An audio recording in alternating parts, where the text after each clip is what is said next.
మళ్ళీ ఇంకో చేపస్తుంది మనకి. మనం ఇచ్చిన డబ్బులు వాళ్ళు ఏం చేస్తున్నారు, నీకెందుకు ఏం చేస్తే సంతోషం కోసం ప్రకటించావు. ఇవ్వడం ద్వారా ఎన్నో వస్తాయి. ఇక రెండోది చెప్తాను మీకు. దీనిలోనే మీకు ఎట్లాంటి సమస్యలు ఉన్నాయండి.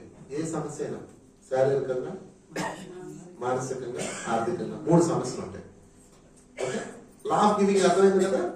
లా ఆఫ్ గివింగ్ అంటే ఏంటి? సంతోషమే సంపూర్ణ బలం. అవసరం ఏది అవసరం, ఇప్పుడు ఆయనకు అర్జెంట్గా అవసరం ఏదో చేయాలి, వీళ్ళకి అవసరం ఏదో చేయాలి. ఆ కుక్క ఆకలిస్తుంది, దాన్ని మనకి చూస్తుంది, దానికి ఏదో చేయాలి. నేను ఇందాక ఒక చోటుకి వెళ్ళా, భోజనంకి వెళ్ళాం, మేమందరం నక్కనక్కలు ఆడుతున్నాం, గబగబగా లోపలికి వెళ్తున్నా. ఎదురు చూస్తే అక్కడ 2 బంతి చెట్లు ఎండిపోయినాయి పూర్తిగా, నీళ్లు లేక. నీళ్లు పోయలేదు వాళ్ళు, ఎండిపోయింది అనమాట. నేను వెంటనే బాత్రూంలోకి వెళ్ళి కాలు కడుక్కుంటే వచ్చేటప్పుడు డబ్బాతో నీళ్ళు తెచ్చిపోసా. అప్పుడు అడిగి ఎందుకు సార్ అటు పీకెత్తాం సార్ అన్నాడు. పీకెత్తే పీకేలే, అప్పుడు దాకా ఎండబెట్టి చంపుతావా? నీకు ఆకలేసినట్టు దానికి ఆకలేస్తుంది కదా, నీళ్ళు ఎందుకు పోయావు? కుండీలో మొక్కలకు నీళ్లు పోయిపోవడం కూడా నేరం, మీకు తెలుసు లేదో. మీకు కూడా అలా ఎండబెడతారు. అందుకని లేకపోతే నేల మీద అది ఈశ్వరుడు చూసుకుంటాడు. కుండీలో వేసామంటే నీది బాధ్యత, నేల మీద వేసామంటే ఈశ్వరుడు బాధ్యత. కుండీలో వేస్తే నీళ్ళు తీసుకునే అవకాశం ఉంటుంది కదా. ఇంత ఉంటుంది ఆధ్యాత్మిక శాస్త్రం, లా ఆఫ్ గివింగ్ లో. సరే, అది పక్కన పెడతాం. ఇప్పుడు మన సమస్యల్లో పోతాం. శారీరక సమస్యలు, కుటుంబ సమస్యలు, ఆర్థిక సమస్యలు 3 రకాలు ఉన్నాయి. అంతే కదా. ఇంకా ఉన్నాయి. ముందుగా శారీరక సమస్యలు అంటే మీకేంటి ప్రాబ్లం ఉంది? అనారోగ్యం. ఎక్కడో చోట ప్రాబ్లం ఉంటుంది. ఈ అనారోగ్యానికి నేనే సృష్టించుకున్నాను కాబట్టి ఇలాంటి అనారోగ్యం ఎందుకు వచ్చింది అనేది మీరు పరిశీలించాలి. మీరు ప్రశ్న వేసుకోవాలి. దాని పేరే ప్రాయశ్చిత్తం. ప్రాయశ్చిత్తం అంటే ధ్యానంలో కూర్చొని, ఈశ్వర నేను ఈ బాధ అనిపిస్తున్నానయ్యా, నాకు ప్రాయశ్చిత్తం చేసుకునే అవకాశం ఇవ్వాలంటే కరెక్ట్ గా అలాంటి ప్రాబ్లం ఉన్న మీ దగ్గరకు వస్తాడు. నీకు తలకాయ నొప్పి ఉంటే తలకాయ నొప్పి ఉన్నాడు వస్తాడు నీ దగ్గరికి, వాడికి సహాయం చేయి. అదే లా ఆఫ్ గివింగ్ అంటే నీకు క్లీన్ అయిపోతుంది. అందుకే మనం సేవ చేయాలి, శాఖాహారం చేయాలి, ధ్యాన ప్రచారం చేయాలి. అన్నిటికన్నా ముఖ్యంగా మాంసం తినద్దని చెప్పాలి. దాదాపు 197 కిలోమీటర్లు ఈయన శ్రీకాకుళం నుంచి అక్కడ జాతవనం అంటే చిత్తూరు దాకా పాదయాత్ర 197 కిలోమీటర్లు, 2000 కిలోమీటర్లు, 1950 కిలోమీటర్లు వెళ్ళారు. ఇక్కడికి వచ్చారు. ప్రతి అపార్ట్మెంట్కి వెళ్ళి పాంప్లెట్ ఇచ్చిన ఆయన మాంసం తినక ఆయన. అది లా ఆఫ్ గివింగ్ అంటే. ఎవరు మారుతాడో మాట పక్కన పెట్టండి, మనం అందరం చేయాలి. ఆయన కాక ఎవరు కొత్త ఆరోగ్యం. ఈయనతో పాటు కొంతమంది నడిచారు, వాళ్ళందరూ అలసిపోయారు. 2000 కిలోమీటర్లు ఏం కాకుండా దట్టంగా ఉన్నాడు, నెమనమలాడే నా వంకాయలాగా చూడలేదు. మళ్ళీ అక్కడ నుంచి లేకపోయారు, అక్కడ నుంచి మళ్ళీ వచ్చి ప్రకృతి వ్యాలీలో పనులు పాల్గొన్నారు. ఎట్లొచ్చింది అంత ఓపిక? సేవ ఇచ్చేది వాళ్ళకి. ఒక ప్రాణికి ఆయన మాంసం తింటారు ఆయన అంటే ఏం చేశాడు? ఈయనవాడు ఒక్కడన్నా ఉంటాడు కదా. దాదాపు ఆయనకి ఒక 5000 మందిని చెప్పుండొచ్చు ఆ మొత్తం మీద.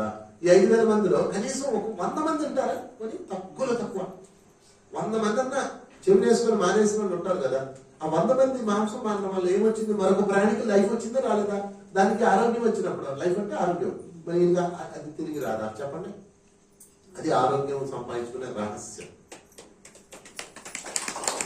మీకు మోకాలు నొప్పులు ఉన్నాయా, కీళ్ళ నొప్పులు ఉన్నాయా? వెళ్ళండి, మాంసం తినద్దని చెప్పండి. నిన్న దాకా నువ్వు ఎముకలు ఎలా కొట్టుకొని మధ్యలో కాచు మొత్తం పొడుచుకొని తిన్నారు లేదా? మరి ఆ పాపాలన్నీ అట్టపోతుంది.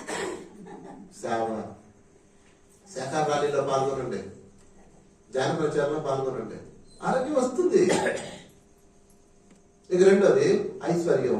ఐశ్వర్యానికి ఇందాక చెప్పేశారు, డబ్బులు లేవు, అప్పుల పాలయ్యో, ధ్యానంలో కూర్చో, యూనివర్స్ నేను చేసిందే నాకు వచ్చింది, నాకు చూపించు అవకాశం. కరెక్ట్ గా అప్పు అడుగుతాడు ఎవరు వచ్చి. డబ్బులు రావు,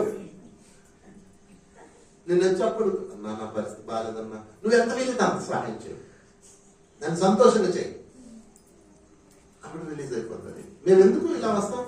ఎందుకు ఇదిగో బిల్ బుక్ పట్టుకున్నామా డబ్బులు కలెక్ట్ చేయడం మీకు ఎందుకు ఇస్తాం?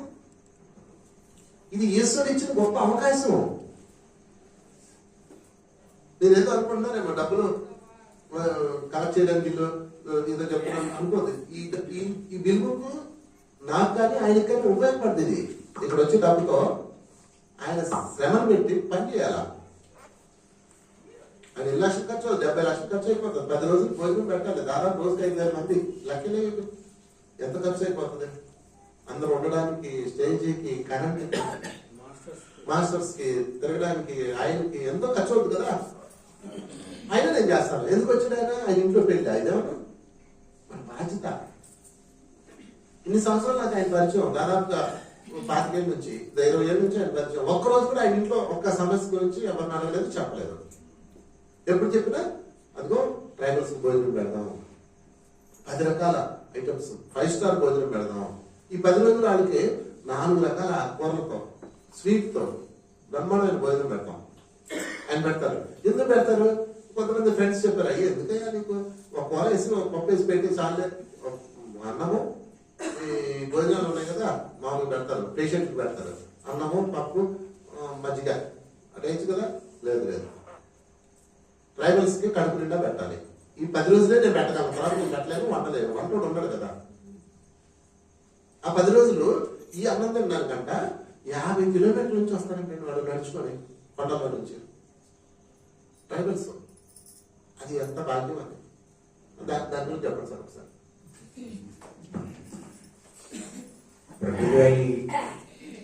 మన విశాఖపట్నానికి, మన విజయనగరానికి 50 కిలోమీటర్ల దూరంలో ఉంది.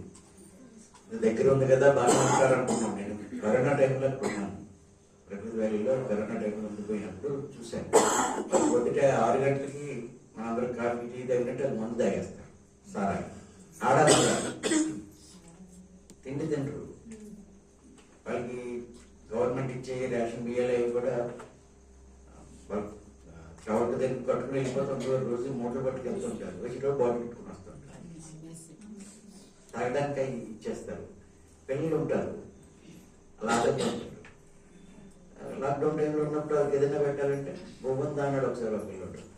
3 గంటలకు 3 గంటలకి నువ్వు తినలేదంటే 2 రోజులు అయింది తినలేదంటే 2 రోజులు అసలు ఏమీ తినలేదండి. అప్పటి నుంచి వీళ్ళు పెడితే బాగుంటుంది. పత్రికలతో చెప్పాను ఒకసారి.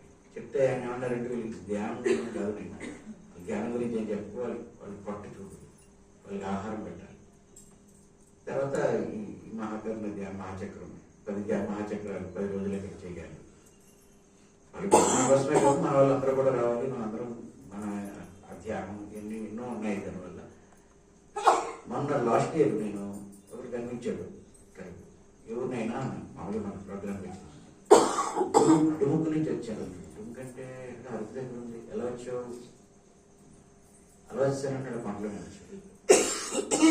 ఆ కొండల నుంచి ఇలా నడిచి వచ్చానమాట 30 కిలోమీటర్లు. మరి ఉంటున్నావా ఇక్కడ అన్నాను. నైట్ వెళ్ళిపోతాను.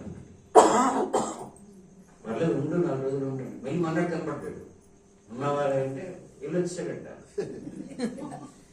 రాత్రి భోజనం చేసి 30 కిలోమీటర్లు నడిచి వెళ్ళిపోతాడు. 30 కిలోమీటర్లు వచ్చి మళ్ళీ 30 కిలోమీటర్లు నడిచి వెళ్ళి మళ్ళీ మరుసటి రోజు సాయంత్రం వస్తాడు. పగలు రాదు. పొద్దుగా భోజనాలు రారు. కొండల మీద పోతారు. భోజనం చేస్తారు.